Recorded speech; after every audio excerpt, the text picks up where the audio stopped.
Hello friends, ఎలా ఉన్నారు? అందరూ బాగున్నారా? ఈరోజు నాకు మా హస్బెండ్కి డే ఆఫ్ అండి. అందుకని సేమ్ వంట చేసుకుందాం అని చెప్పాను. ఈరోజు అసలే సాటర్డే కదా, ఇంకా చికెన్ తినము, ఏదన్నా వెజ్తో చేసుకుందామని చెప్తే ఆయన నేను వెజిటేబుల్ రైస్ చేస్తా అని చెప్పాడు. నాకు వెజిటేబుల్ రైస్ ఇష్టం లేదు అని చెప్పాను. ఇంకా నువ్వే చెయ్యి ఏదో ఒకటి అన్నాడు. నేను వంకాయతో దమ్ బిర్యానీ చేస్తానని చెప్పాను. నాకు ఇష్టం లేదని చెప్పాడు. అయినా లేట్ అవుతుంది బిర్యానీ అంటే అన్నాడు.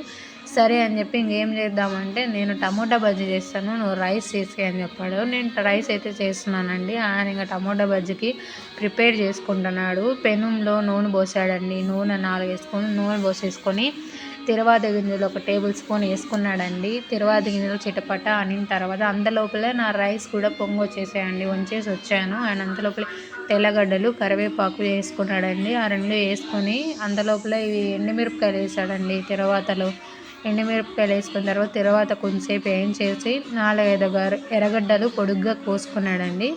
పొడుగ్గా కోసుకొని అవి కొంచెం సేపు వేయించుకున్నాడు. వేయించేసుకున్న తర్వాత అవి బాగా వేగాలంట. వేగిన తర్వాత ఒక 5-6 పచ్చిమిరపకాయలు తీసుకొని పొడుగ్గా సన్నగా కట్ చేసుకున్నాడండి. అవి వేసేసాడు. అవి వేసుకున్న తర్వాత కొంచెంసేపు నూనెలో బాగా వేయించాడండి. వేయించుకున్నాక 1 టేబుల్ స్పూన్ పసుపు వేసాడండి. పసుపు వేసి కొంచెం సేపు వేయించనిచ్చాడు. వేయించుకున్నాక పొడుగ్గా కోసుకున్న టమోటాకాయలు దాంట్లో వేసాడండి. టమోటాకాయలు వేస్తానే దాంట్లో 2 టేబుల్ స్పూన్ ఉప్పు కానీ సాల్ట్ కానీ వేసుకుంటే టమోటాకాయలు భిన్న మగ్గుతాయి.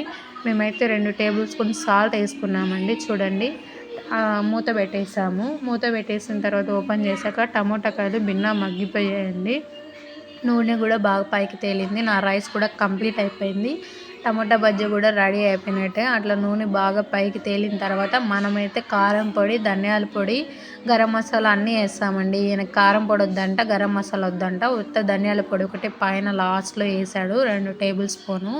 అట్లా వేసుకుంటేనే టేస్ట్ ఉంటుందంట. మా టమోటా బజ్జీ రెడీ అయిపోయిందండి. చూడండి, నూనె కూడా బాగా పైకి తేలేసింది. థ్యాంక్ ఫర్ వాచింగ్ అండి. Thank you for subscribe.